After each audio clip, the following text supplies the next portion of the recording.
Chapter 10. Tomorrow at first light. As these words sank in, I knew it was important that I get back to our own camp as fast as possible to warn the king. But how would I get away from these men without raising their suspicion? Fortunately, the answer came in the helpful guard who first found me. "Well, young man, now you've finished your stew, we'd ought to find you your brother," he said. "Thank you," I said, and scrambled to my feet. The problem I now had was how to get myself away from him, and how to stop myself being taken to where the priests and servants were stationed. Once I was there, my lie would soon be exposed. No one would be my brother, no one would recognise me. I would be captured and questioned, and questioning, if the answers weren't forthcoming, would often meant torture. We set off towards the part of the huge camp where the priests and the servants were based, me following the French soldier. As we neared that section of the camp, I suddenly stopped and blurted out, "There he is!" "What, your brother?" asked the guard. "Yes," I said, and then I waved and shouted out, "Pierre!" At my shout, some of the men in the camp turned to look at me, but I turned back to the guard. "He must have come looking for me," I said. "Thank you." And then I ran towards the area where the priests and servants were, behind me the guard muttering something. "Good luck." I turned to wave farewell and saw that he was already heading back to rejoin his companions at his own campfire.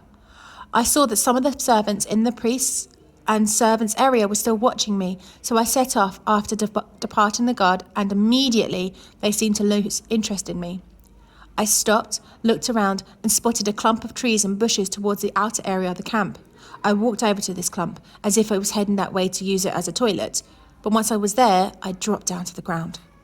By now, it was completely dark outside, the areas of the fires whose flames lit up the camp.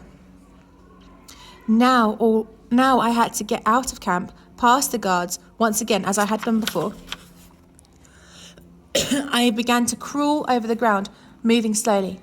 As I did, my eyes adjusted to the dark. What had just been blackness became shapes and shades of darkness. I remembered my father's words about staying alert and kept my eyes and ears sharp for sounds and moving shapes. I crawled, feeling brambles tugging at my clothes, sharp thorns digging and tearing into my skin. I had to get back to the English camp. I had to warn the king and my father that the Normans' attack was just hours away. I moved slowly, guessing and hoping that I must be nearing the edge of the Norman camp. And then I stopped, as I heard voices. 2 men, Normans, obviously on guard duty, and my heart pounded as I heard one say, "I heard something moving." In the darkness, I could just make out the shapes of 2 men, and one of them was pointing a spear in my direction. "I can't hear anything," said the other. "It's stopped now," said the first, but it sounded big. "It must be an animal." "An animal means meat," said the other. "I've been living on oats and turnips for too long now." In the gloom, I saw the man raise his spear. "What are you doing?" demanded the other guard.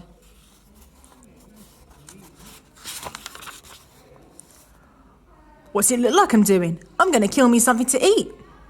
Then I saw his arm move. Frantically, I rolled forward and sideways, and just in time, because the spear thudded into the ground where I'd been hiding just a second before. I carried on rolling and then began to run, crouching low. I heard one of the men groan and say, "It's gone." Then the other asked, "What sort of animal do you reckon it was?" I carried on running as fast as I could, stumbling now and then on the uneven ground and sometimes falling, but always driving myself on. Finally, when I felt I'd gone far enough, I stopped and looked back, listening. The guards and the Norman camp were behind me. Now to get to my horse and back to the king with my information.